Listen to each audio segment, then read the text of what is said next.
محترم سامعین گرامی، اسلام ایک مکمل ضابطۂ حیات ہے۔ ہر لحاظ سے اسلام نے ہماری رہنمائی فرمائی ہے۔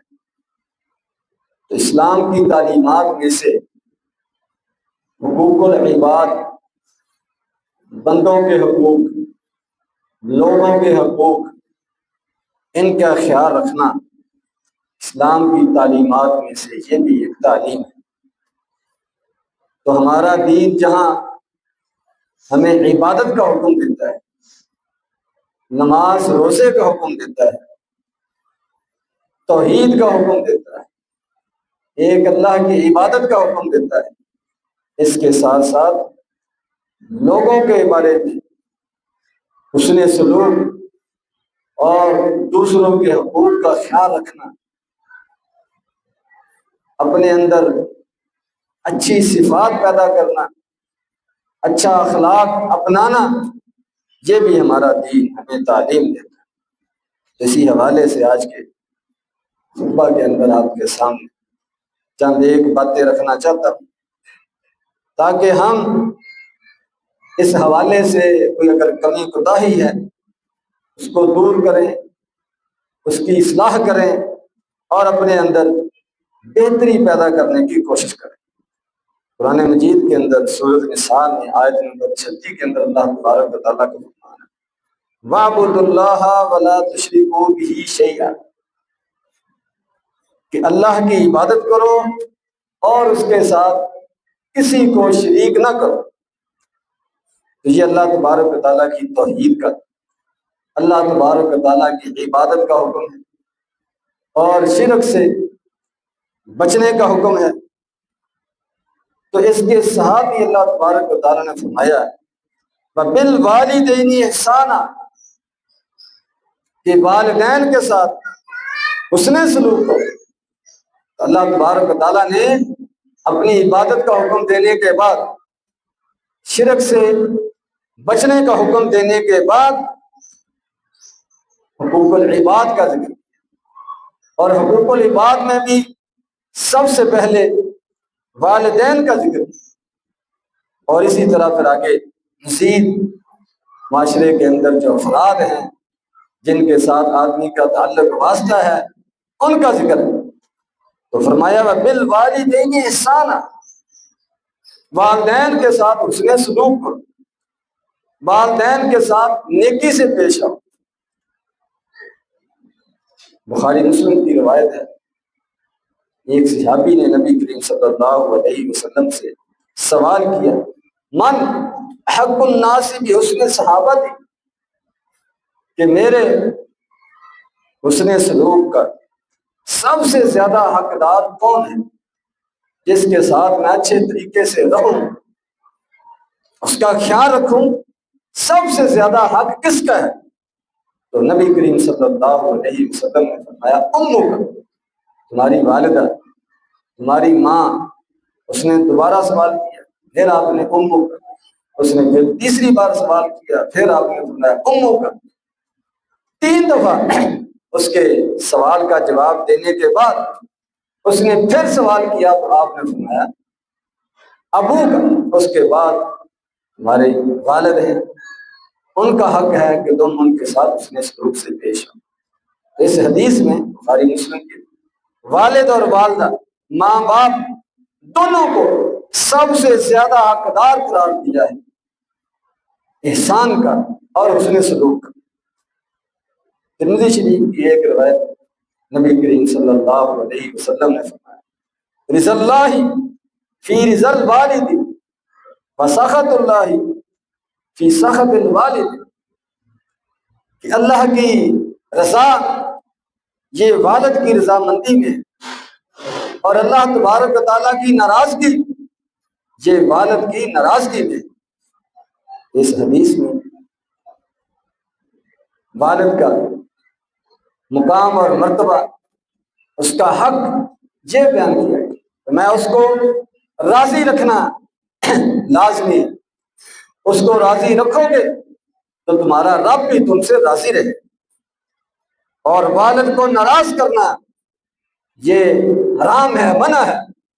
اس کو اگر ناراض کرو گے تو اللہ تبارک و تعالیٰ بھی ناراض ہو جائے۔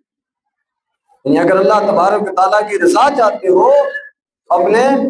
والدین کو راضی رکھو، اور اگر اللہ تبارک و تعالیٰ کی ناراضگی سے، غصے سے، غضب سے بچنا چاہتے ہو پھر اپنے والدین کی ناراضگی سے بچو، ان کو ناراض نہ ہونے دو، ان کے ساتھ ادب سے پیش آؤ۔ یہ حقوق العباد کا اللہ تبارک و تعالیٰ نے قرآن مجید کے اندر ذکر فرمایا، اور اس کے بعد فرمایا بابی ذل قربا، کہ رشتہ داروں کے ساتھ احسان کرو، رشتہ داروں کے ساتھ حسن سلوک کرو۔ تو والدین کے بعد ثم الاقرب فالاقرب، جس کا جتنا قریبی رشتہ ہے اس کا اتنا زیادہ حق ہے حسن سلوک کرو۔ تو قریبی رشتہ داروں کے ساتھ، عزیز و اقارب کے ساتھ، خالاؤں کے ساتھ، پھوپھیوں کے ساتھ، ماموں کے ساتھ، نانا نانی کے ساتھ،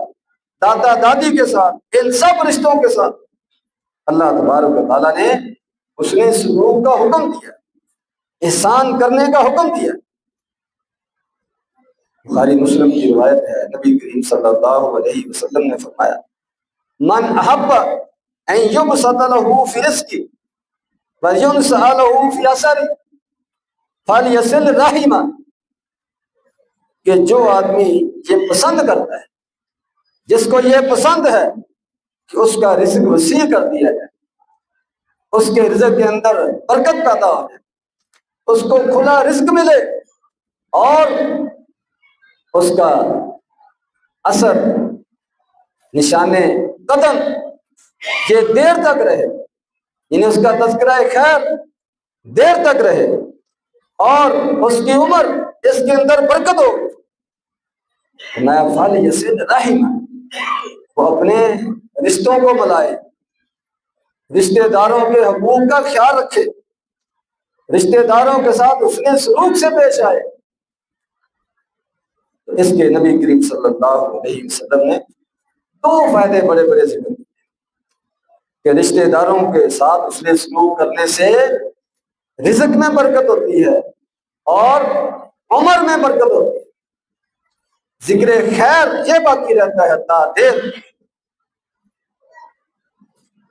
اور آگے فرمایا والیتامی وبالوالدین احسانا وبذی القربی والیتامی، اور یتیموں کے ساتھ حسن سلوک۔ یہ حقوق العباد یہ بیان ہو رہے ہیں، انسان کے مختلف جو حیثیتیں ہیں، جو انسان کا ان کے ساتھ تعلق ہے، واسطہ ہے معاشرے کے اندر، ان کو علیحدہ علیحدہ ذکر کیا جا رہا ہے کہ ہر ایک کا خیال رکھنا ہے۔ تو یتیموں کا بھی نبی کریم صلی اللہ علیہ وسلم نے اور اللہ تبارک و تعالیٰ نے خاص طور پر خیال رکھنے کا حکم دیا، ان سے حسن سلوک کرنے کا حکم دیا ہے، کیونکہ یتیم کمزور ہوتا ہے، بے سہارا ہوتا ہے، اس کے سر پر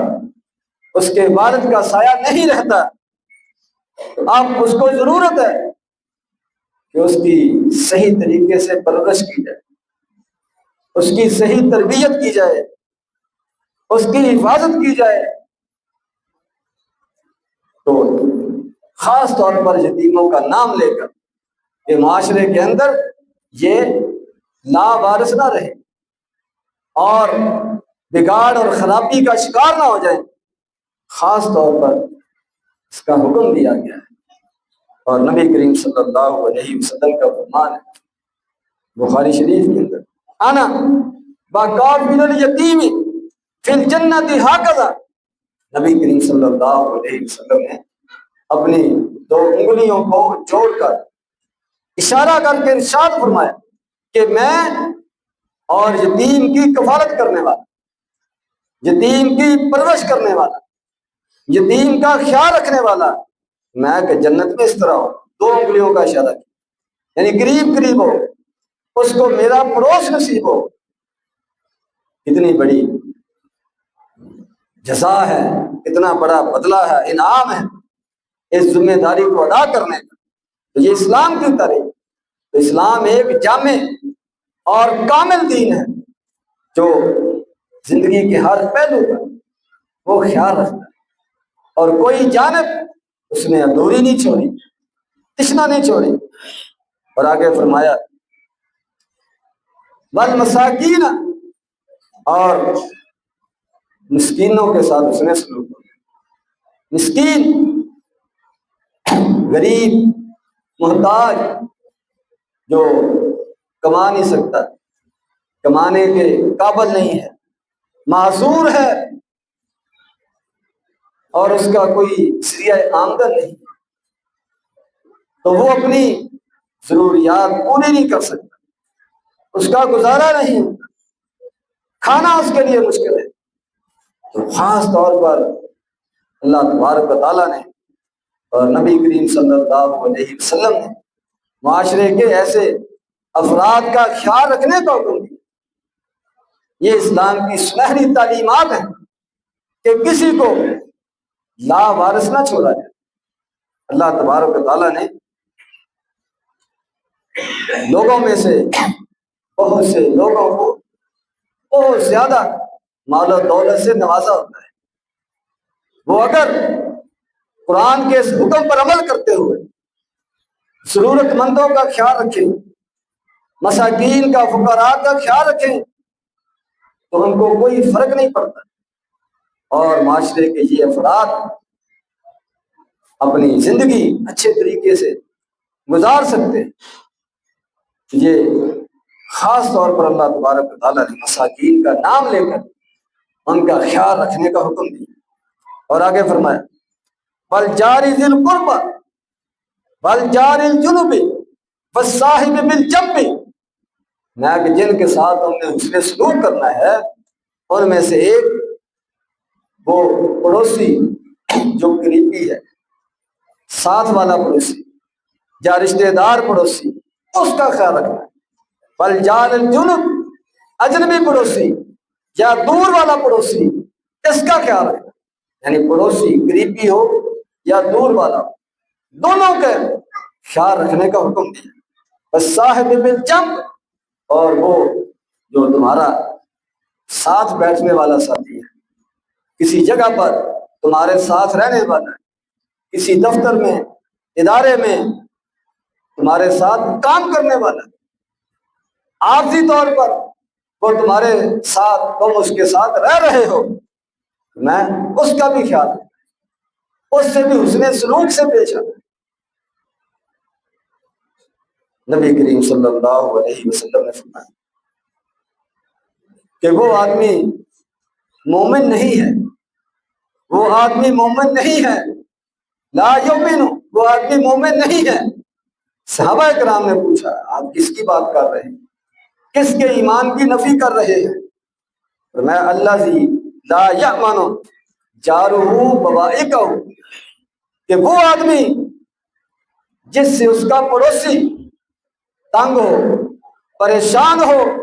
اور اس کی تکلیفوں سے، اس کے شر سے وہ محفوظ نہ ہو، میں کہ یہ آدمی اپنے آپ کو مومن نہ سمجھے، یہ ایمان کے خلاف ہے، یہ ایمان کی نفی کرنے والی بات ہے کہ آدمی جہاں رہ رہا ہو، جس ادارے میں، دفتر میں کام کر رہا ہو، وہاں اس کے ساتھی، اس کے پڑوسی اس سے تنگ ہوں، پریشان ہوں، میں کہ یہ ایک مومن کی شان کے لائق نہیں۔ مسند احمد کی ایک روایت ذکر ہے کہ نبی کریم صلی اللہ علیہ وسلم کے سامنے دو عورتوں کا ذکر کیا گیا۔ ایک عورت بڑی عبادت گزار، تہجد گزار، کثرت کے ساتھ نوافل ادا کرنے والی، ذکر اذکار کرنے والی، لیکن بتایا گیا کہ اس کی زبان سے،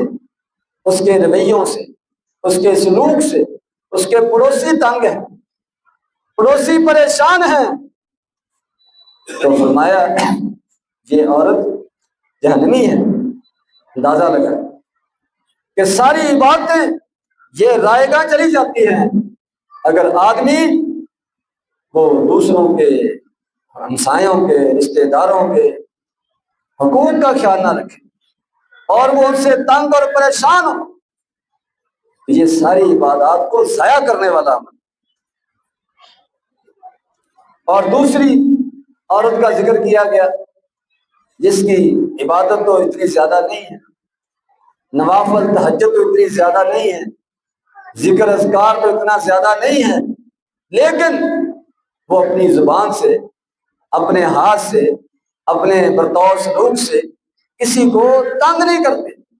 کوئی اس سے پریشان نہیں ہے، کسی پر ظلم زیادتی نہیں کرتے۔ تو فرمایا کہ یہ عورت تھوڑے اعمال کے باوجود جنتی ہے، یہ آپ نے خوشخبری۔ تو ساری چیزوں کا خیال رکھنا یہ لازمی اور ضروری ہے۔ میں المسلم من سلم المسلمون من لسانہ و یدہ، بخاری مسلم کی۔ مسلمان وہ ہے جس کے ہاتھ سے، جس کی زبان سے دوسرے مسلمان محفوظ ہو، تنگ اور پریشان نہ ہو۔ یہ ہمارے دین کی سنہری تعلیمات ہیں۔ حقوق العباد کا بہت زیادہ وہ اہتمام اور اس کی تاکید یہ کی گئی۔ فرمایا، بخاری مسلم کی روایت ہے، نبی کریم صلی اللہ علیہ وسلم نے اتق دعوت المظلوم فإنہ لیس بینہا وبین اللہ حجاب، کہ کسی پر ظلم کر کے، کسی یتیم پر ظلم کر کے، کسی رشتہ دار پر ظلم کر کے، کسی ہمسائے پر ظلم کر کے بد دعائیں نہ لو، مظلوم کی بد دعا سے بچو، کیونکہ اس کے اور اللہ کے درمیان کوئی رکاوٹ نہیں، کوئی پردہ نہیں، وہ سیدھی عرش پر جاتی ہے اور اللہ تبارک و تعالیٰ اس دعا کو قبول کرتے ہیں۔ تو لوگوں کی بد دعاؤں سے بچو، کسی پر ظلم زیادتی نہ کرو۔ مسلم شریف کی روایت نبی کریم صلی اللہ علیہ وسلم نے فرمایا، اتدرون من المفلس، کہ تمہیں پتہ ہے کنگال کسے کہتے ہیں، غریب مسکین کون ہے؟ تو صحابہ اکرام نے جواب دیا کہ جس کے پاس پیسہ نہ ہو، درم دینار نہ ہو، وہ کنگال ہے، وہ مفلس ہے۔ میں کہ نہیں، یہ مفلس نہیں ہے، اس کا تو لوگ تعاون کر سکتے ہیں، یہ کسی سے مانگ بھی سکتا ہے، گزارا ہو سکتا ہے، یہ مفلس نہیں ہے۔ مفلس وہ ہے جو قیامت والے دن بڑا نیکیوں کا ڈھیر لے کر آئے، بڑے نماز اور روزے لے کر آئے اور بڑے بڑے اعمال لے کر آئے، لیکن اس کے ساتھ ساتھ اس نے لوگوں پر ظلم کیا ہوگا، لوگوں کی غیبت کی ہوگی، لوگوں کا مال کھایا ہوگا، کسی کے ساتھ بد زبانی کی ہوگی، کسی کو گالی دی ہوگی، کسی کو مارا ہوگا، حقوق العباد کا اس نے خیال نہیں رکھا، کسی رشتے کی، کسی کمزور کی کوئی پرواہ نہیں کی، ظالم بنا رہا۔ تو فرمایا قیامت والے دن یہ مفلس بن جائے۔ کس طرح کہ تمام مظلوم وہ مطالبہ کریں گے کہ ہمیں اس سے بدلہ لے کر دیا جائے، تو وہاں پر پیسہ تو چلے گا نہیں، تو وہاں پر نیکیوں کا تبادلہ ہوگا۔ تو اس کی نیکیاں، جس پر جتنا اس نے ظلم کیا ہوگا، جس کا جتنا اس نے حق کھایا ہوگا، جس کو جتنا اس نے تنگ اور پریشان کیا، اس حساب سے اس کی نیکیاں تقسیم کر دی جائیں، اور ابھی حق کا مطالبہ کرنے والے باقی ہوں گے تو اللہ تبارک و تعالیٰ فرشتوں کو حکم دیں گے کہ اب اس کی نیکیاں ختم ہو گئی، آپ مظلوم لوگوں کے گناہ وہ اس کے کھاتے میں ڈال دیجیے۔ فرمایا کہ یہ ہے مفلس جو بڑا خزانہ لے کر آیا تھا، نیکیوں کا، اعمال کا ڈھیر لے کر آیا، سارا گنوا بیٹھا، سارا ختم ہو گیا، اور اوپر اس کے جس طرح قرضہ چڑھ جاتا ہے، اس طرح برائیوں کا، گناہوں کا، دوسروں کے گناہ اس پر لاد دیے گئے۔ یہ میری امت میں مفلس اس کو کہتے ہیں۔ اس طرح کی مفلسی سے بچنے کے لیے اور قیامت والے دن اعمال کے اور نیکیوں کے ضائع ہونے سے بچنے کے لیے حقوق العباد کا خیال رکھنا یہ لازمی ہے۔ والدین کی ناراضگی سے بچنا یہ لازمی ہے، رشتہ داروں کے ساتھ حسن سلوک سے پیش آنا یہ لازمی ہے، ان پر کسی قسم کی زیادتی نہ کرنا یہ لازمی ہے، اسی طرح یتیموں مسکینوں پر ظلم و ستم کرنا، ان کو کمزور سمجھ کر ان کو دبانا، لاوارث سمجھ کر ان کا مال کھا جانا، ان کی جائیدادیں ہڑپ کر جانا، یہ مفلسی کی سبب بننے والی چیز ہے۔ اور اسی طرح ہمسائے کا خیال، مسافر کا خیال، اور سب معاشرے کے اندر قولوا للناس حسنا، سب لوگوں کے بارے میں عام حکم دے دیا کہ سب سے اچھے انداز سے، اچھے الفاظ سے وہ گفتگو کیا کرو۔ اللہ تبارک و تعالی ہمیں حقوق العباد کا خیال رکھنے کی توفیق عطا فرمائے۔ وآخر دعوانا الحمدللہ رب العالمین۔